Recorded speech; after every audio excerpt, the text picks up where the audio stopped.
नमस्कार प्यारे बच्चों, एमडी टेक्निकल क्लासेस में आपका स्वागत है। जैसा कि बच्चों को अक्सर डाउट होता है कि हम अच्छी क्वालिटी के ब्रिक को कैसे पहचानें, ठीक है। तो जैसे कि आप ब्रिक देख पा रहे होंगे, ठीक है। तो जो फर्स्ट क्लास की ब्रिक होती है बेटा, उसके जो कॉर्नर्स होते हैं वो बिल्कुल शार्प होते हैं। लेकिन आप देख पा रहे होंगे इस ब्रिक के जो कॉर्नर्स हैं ये जगह जगह पर टूटे हुए हैं, राउंडिंग है।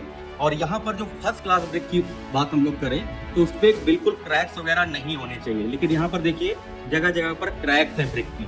हालांकि इसकी क्वालिटी अच्छी है, स्ट्रेंथ इसकी अच्छी होती है, लेकिन इसको हम फर्स्ट क्लास ब्रिक में नहीं रख सकते हैं। दूसरा कैसे चेक कर सकते हो आप कि अगर दो ब्रिक को आपस में टकराइए एकदम टन टन की आवाज आनी चाहिए।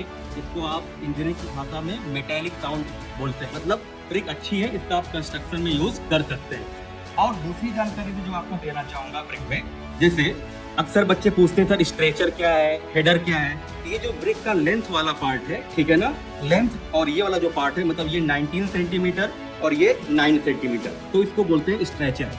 क्या बोलते हैं बेटा इसको? स्ट्रेचर।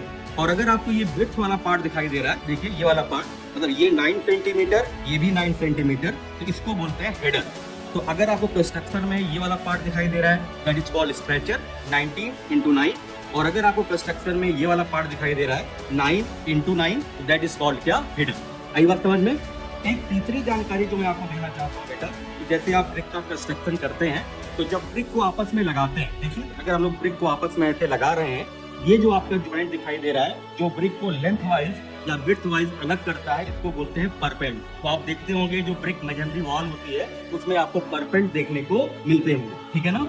और ये जो ब्रिक का पार्ट है, ठीक है, जहां पर ब्रिक की प्लेन सरफेस एक दूसरे को इंटरसेक्ट करती है, ये जो आपका इंटरसेक्शन पॉइंट बन रहा है, ठीक है ना, इसको बोलते हैं एरिजस। क्या बोलते हैं इसको? एरिजस। तो ये आपका एरिजस है, ये भी आपका एरिजस है, ये भी आपका क्या है? एरिजस है। इसके चारों तरफ ये जो आपके दिखाई दे रहे हैं ये सारे पार्ट आपके किसके होते हैं? एरिजस के होते हैं, ठीक है ना। और इसको तो आप लोग जानते ही हैं, इसको क्या बोलते हैं? फ्रॉग।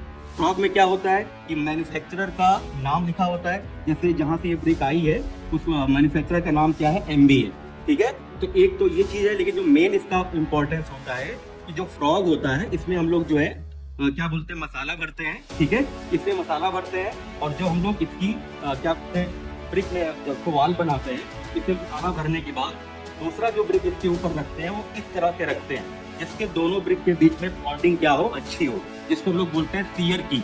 मतलब फ्रॉग में मसाला भरने के बाद जब इसके ऊपर दूसरा ब्रिक रखते हैं तो इन दोनों ब्रिक के बीच में बॉन्डिंग क्या हो जाती है? अच्छी हो जाती है, जिससे इसकी लेटरल स्ट्रेंथ क्या होती है? अच्छी होती है। इस तरह से टीयरिंग वॉल में नहीं हो पाती है ना। आई होप आपको ये बिल्कुल प्रैक्टिकल जानकारी अच्छी लगी होगी।